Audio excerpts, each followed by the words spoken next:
Vou deixar de recomendação super didática uma sequência de posts e stories que o Thiago Ávila fez no Instagram dele, transmitindo informação em carrossel. Então vamos lá, meus anjos, é o suficiente? Não, mas é o mínimo para que a gente possa entender do que se trata o tema, né? É poder participar do debate público, saber qual é o processo histórico, entender a formação de um Estado ultranacionalista da Ucrânia, entender os atritos que a União Soviética e a OTAN tiveram, entender como, a partir do fim do Pacto de Varsóvia, a OTAN vai desrespeitar um acordo e avançar para o leste europeu. Eu estou fazendo questão de ressaltar o quão complexo e matizado, né? Não é preto e branco, é tudo cinza. O quão matizado esse assunto é, porque desde a fundação de um Estado nacional e nacionalista, ali onde hoje é a Ucrânia, a gente tem ideário nazi-fascista. O Stepan Bandeira chega a fazer um juramento de aliança ao Hitler, né? ao Estado-nação da Alemanha durante a ascensão nazista lá. Existe uma coisa muito séria também, meus anjos, que a gente não pode esquecer, que aqui no Brasil os grupos de extrema-direita, né, os grupos que flertam com o nazifascismo, vocês lembram da Sara dos Inverno? Dos 300 do Brasil, que queriam ucranizar o Brasil? Aquilo é decorrência de uma série de movimentações políticas que vem acontecendo desde 2014 na Ucrânia, que vão movimentando o país à extrema-direita. Outra coisa também que, quando eu vou vendo, e aí o vídeo vai começar por aqui, esse é o preâmbulo, que eu vou vendo na rede social, é que este conflito militar, esta guerra, ela está sendo consumida nas redes sociais como um produto de cultura. E aí talvez esse primeiro dado seja esse enquadro, que é super ocidental, que tem muito a ver com a cultura ocidental, que é de você olhar para a narrativa tentando saber quem é o bem e o mal, cadê o vilão e o mocinho? E isso não existe, né, meus anjos? A outra coisa é o vocabulário que vai sendo usado para fazer o debate. Então, eu cheguei a ver gente em rede social comentando de qual lado você está, para quem você está torcendo, como se fosse um jogo de futebol. E não tem lado para torcer não, tá, meus anjos? De um lado você tem imperialismo da OTAN e do outro um expansionismo defensivo do Putin, que é talvez o que de pior existiu na política da Rússia. Conservador, apoiado pelos setores, os piores setores da sociedade russa, de conservadorismo, as oligarquias, as elites, a antiga aristocracia. Quem vai sair ganhando com este conflito são os magnatas do trigo, do petróleo, e quem vai sair perdendo é a população, é a classe trabalhadora de toda a região, né? Então não tem lado pra gente estar. A gente fez um Mulheres sobre a Rosa Luxemburgo e como a posição dela, a posição comunista na Alemanha, a iminência da Primeira Guerra Mundial é votar pela não entrada na guerra. Essa não é uma guerra que pode de qualquer forma atender interesses da classe trabalhadora, de emancipação de um povo, de autodeterminação do povo. Pelo contrário, é uma guerra que atende interesses de potências imperialistas. Ponto. E a minha questão, ela está exatamente aqui. Por que esta vai ser chamada de guerra? Porque esta recebe atenção inequívoca da mídia mundial? Porque esta vai render filtro no Facebook, gente chorando no Instagram? E você, que nunca se posiciona, se posicionando... Galera aí que tá cobrando um pronunciamento da minha parte, não vai existir. Agora chegou minha vez de me pronunciar. Colocando hashtag, ore por, falando, sem conhecer sobre o assunto.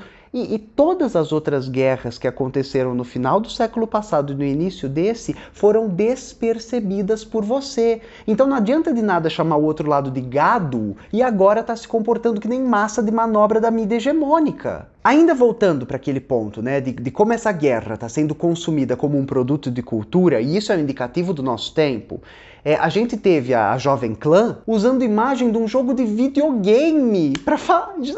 Juro, eu queria levar... Agora, por exemplo, é o momento que eu levantaria e falaria, chega, acabou o vídeo, não vou mais... Eu me recuso a estar viva nesse tempo. Mas, né, a gente constrói a história dadas as possibilidades que temos. Tem também um vídeo que viralizou, fake, de uma menina enfrentando um soldado. Lutem como uma menina ucraniana. Aquela menina é palestina e ela está se levantando contra o genocídio do Estado de Israel.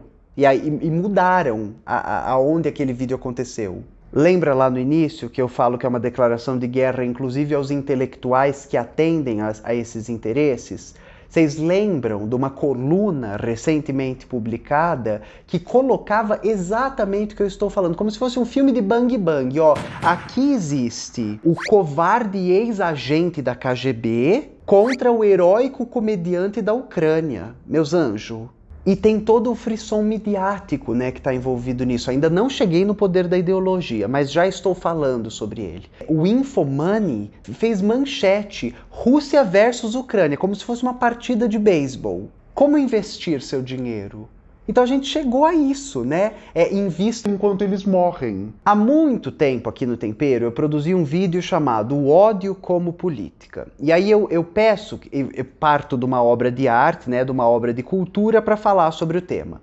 E aí eu vou numa série inglesa, né, de ficção científica chamada Black Mirror, e eu falo da temporada 3 do último episódio 5, chamado Men Against Fire, Homens contra o Fogo. E a ideia é que nessa sociedade distópica a gente teria chegado num nível tamanho de manipulação da consciência.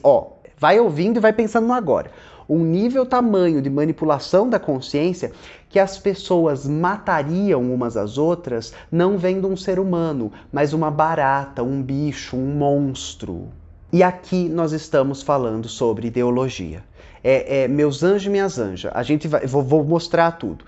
Mas vocês estão vendo as imagens a tentativa de fuga de refugiados da Ucrânia via trem, via ônibus, chutando, pegando na voadora, quebrando o dente de gente preta, pobre e periférica. Então, quem pode, inclusive com animais, quem pode escapar com seus animais de estimação é a população branca, cristã, europeia. É lida como ser humano. E aí tem vídeo de entrevista, tem vídeo desses momentos acontecendo nos ônibus, que a população negra que mora lá, a população imigrante que mora lá, a população pobre, racializada, é tratada como se não fosse gente. E aí tô dizendo que aqui a gente tá falando de ideologia porque vou ler um trecho da página 13 desse livro. Eu fiz uma live sobre ele com a Dimitra Vulcana no canal da Boitempo, vai estar na descrição também. Então o Terry Eagleton usa um poeminha, não vou ler aqui para não tomar tempo, mas ele vai falar sobre o poema.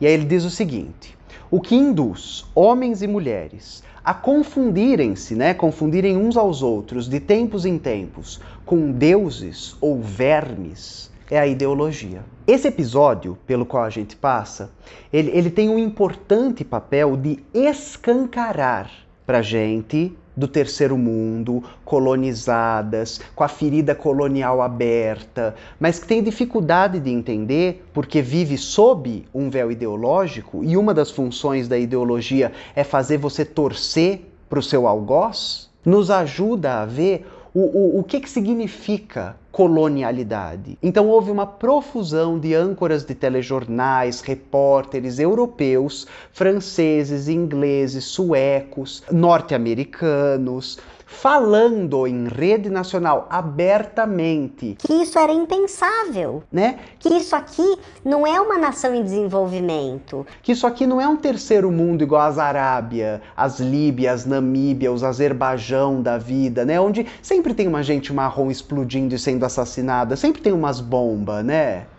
But this isn't a place, with all due respect, like Iraq or Afghanistan, that has seen conflict raging for decades. This is a relatively civilized, relatively European, I have to choose those words carefully too, city where you wouldn't expect that or hope that it's going to happen. It's really emotional for me because I see European people with blue eyes and blonde hair being killed, children being killed every day with Putin's missiles. and his helicopters and his rockets. Et on parle pas là de Syriens qui fuient les bombardements du régime syrien soutenu par Vladimir Poutine. On parle d'Européens qui partent à leurs voitures qui ressemblent à nos voitures. Now the unthinkable has happened to them. And this is not a developing third world nation. This is Europe. On est au 21e siècle, on est dans une ville européenne et on a des tirs de missiles de croisière comme si on était en Irak ou en Afghanistan, vous imaginez? A gente chega a ver um fascista falando. A gente está falando de uma nação relativamente civilizada, relativamente europeia. Gente falando que esse povo tem carros iguais aos nossos. De que eles choram todos os dias porque eles veem crianças brancas, loiras, de olhos azuis sendo mortas por soldados russos. Gosto dessa fala, the unthinkable has happened, né? O que não dava para ser imaginado tá acontecendo. A Europa é solo de uma... Meus anjos, não dá para imaginar daí, né? Da ideologia de vocês para dentro. Porque pra gente, o terceiro mundo, as ex-colônias, vocês acham que vocês são o centro do planeta. E tudo que acontece com a gente, f***se. É importante que a gente entenda o poder da ideologia, porque todas as atenções do mundo se voltam para este conflito, porque é um conflito dentro da Europa. E meu anjo e minha anja, você que foi manobrado, manobrada, que não tem culpa porque estava inocente sob o véu da ideologia, o que eu tô te dizendo é que você tem culpa, tá? É que se você não acorda, camarão que dorme a onda leva, né, meus anjos? Jacaré que fica à toa vira bolsa de madame. E eu tô fazendo questão de usar essa porque é exatamente o que está acontecendo. São os nossos sentimentos sendo manobrados aos interesses de quem nos explora. Eu postei e fiz a tradução de um conteúdo que mapeava os últimos territórios invadidos, bombardeados, com civis assassinados, com escola, creche, hospital explodido pelos Estados Unidos e que ninguém prestou atenção nenhuma. E é uma lista absurda. A Síria está sendo invadida, bombardeada, explodida, né? Tudo que aqueles repórteres safados falam há 5 anos. O Iêmen há 7, a Somália há 15, inclusive agora, né? Enquanto o conflito está acontecendo lá. O Iraque há 16, o Paquistão há 18 e o Afeganistão há 21. Quantos anos você que está assistindo tem?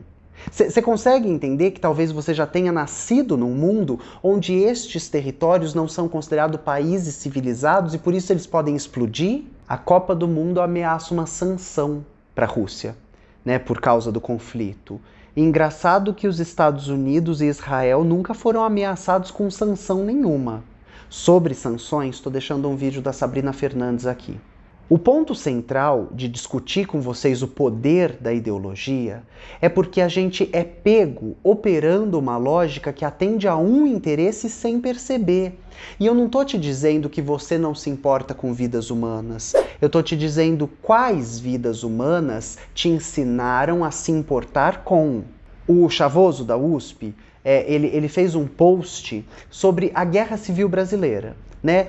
Como a máquina de matar do Estado brasileiro, a polícia, o exército, vão dizimando a população jovem, preta, periférica e pobre. Como a gente tem aqui no Brasil números de assassinatos maiores do que aqueles de países em guerra. Então, se você vai para a sua rede social, pôr uma hashtag para orar por um país na Europa, se você se preocupa, quer ler, se informar sobre o que está acontecendo do outro lado do planeta e nunca se posicionou sobre o genocídio da população jovem, preta, pobre, periférica e masculina no Brasil, tem alguma coisa de errado, meu anjo. Em 4 anos de guerra na Síria, morreram 256 mil pessoas. Em 4 anos sem guerra no Brasil, morreram 279 mil. Saíram os dados agora e em 2021 a gente teve 170 assassinatos por dia no nosso país. Isso se você pensar numa guerra não declarada, né? Porque tem uma guerra claramente declarada, que é a guerra contra os povos indígenas. E o Estado não os defende, não faz nada, não tem nada. Gente, é uma guerra por território. Vocês conseguem entender isso? Que é 2021 e tem população indígena sendo assassinada, aldeia sendo posta a fogo, líder desaparecendo. E isso É uma guerra, o nome disso é guerra. O Chavoso indica esse livro do Eduardo Tadeu, A Guerra Não Declarada na Visão de um Favelado, que discute como magicamente, e não chama mágica, chama ideologia, nada disso importa para você. Para encerrar o vídeo, eu vou ler duas citações, uma do Aimé Césaire e uma do Terry Eagleton. O Aimé Césaire é um poeta e um político da Martinica, depois ele vai fundar um partido, que é responsável pela palavra negritude aparecer na França. Ela não existia, o debate não existia. A gente considera este livro, Discurso sobre o Colonialismo, um marco da literatura pós-colonial. O Aimé influencia fortemente o Frantz Fanon. O Frantz Fanon cita muito esse intelectual. Inclusive, nos Condenados da Terra, o Fanon pede que a gente imagine o seguinte cenário. A Europa olha com tanto horror para a experiência nazista, para as experiências nazifascistas, porque elas implementam as políticas, as dinâmicas, as dores coloniais agora em Europa. Então uma raça superior à outra, uma gente que pode morrer, gente que vai ser posta viva num forno, campo de extermínio, gente que vai trabalhar até ser exaurida. Essa é a lógica colonial, agora aplicada em Europa. E aí é um grande horror da humanidade. Mas enquanto tá na Namíbia, enquanto tá na Somália, no Iêmen... é só o que acontece, né, nesses países não civilizados. Então vamos lá, eu tô na página 18 e 19 dessa edição da editora Vendetta, que é tudo, tá? Se você for ter uma, tenha essa. Falei muito sobre Hitler. Ele merece, pois nos permite ver em maior escala e compreender que a sociedade capitalista, no seu estágio atual, esse livro é de 1950, é incapaz de fundar um direito dos povos, assim como se mostra impotente para fundar uma moralidade individual. Queiram ou não, no final do beco sem saída da Europa, quero dizer, da Europa de Adenauer, de Schuman, de Bidault, que são todos democratas cristãos, tá? Mas é uma gente incapaz de ver o mundo. Na Europa desses caras, e alguns outros, há Hitler. No fundo do capitalismo, ansioso por sobreviver, há Hitler.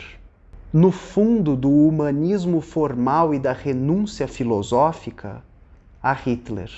E quero ler o parágrafo que ele usa para abrir o livro, em seguida deste que li. Uma civilização que se mostra incapaz de resolver os problemas que seu funcionamento provoca é uma civilização decadente. Uma civilização que opta por fechar os olhos para os seus problemas mais cruciais é uma civilização doente. Uma civilização que se esquiva diante dos seus princípios é uma civilização moribunda. O fato é que a chamada civilização europeia, civilização ocidental, tal como foi moldada por 2 séculos de governo burguês, é incapaz de resolver 2 dos principais problemas aos quais a sua existência deu origem: o problema do proletariado e o problema colonial. Levada ao tribunal da razão e ao tribunal da consciência, a Europa se mostra impotente para justificar-se. Cada vez mais se refugia na hipocrisia, tanto mais odiosa por ter cada vez menos chances de enganar.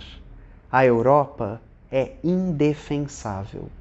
Eu peço que você tenha em mente esse texto com aquele vídeo dos âncoras dizendo aquilo. E sobre qual lado a gente deve tomar, eu encerro com essa citação. O opressor mais eficiente é aquele que persuade seus subalternos a amar, a desejar e a identificarem-se com o seu poder. E qualquer prática de emancipação, de libertação política, envolve, portanto, a mais difícil de todas as formas de libertação: o libertarmos-nos de nós mesmos. Espero que esse vídeo sirva para que a gente consiga entender, nessa dinâmica, quem somos nós, quem são eles. Qual é a ferida colonial e como a ideologia é manobrada para que a gente lute uma luta que não é nossa. O fim é uma frase da Internacional que eu já disse aqui. Paz entre nós, guerra aos nossos senhores.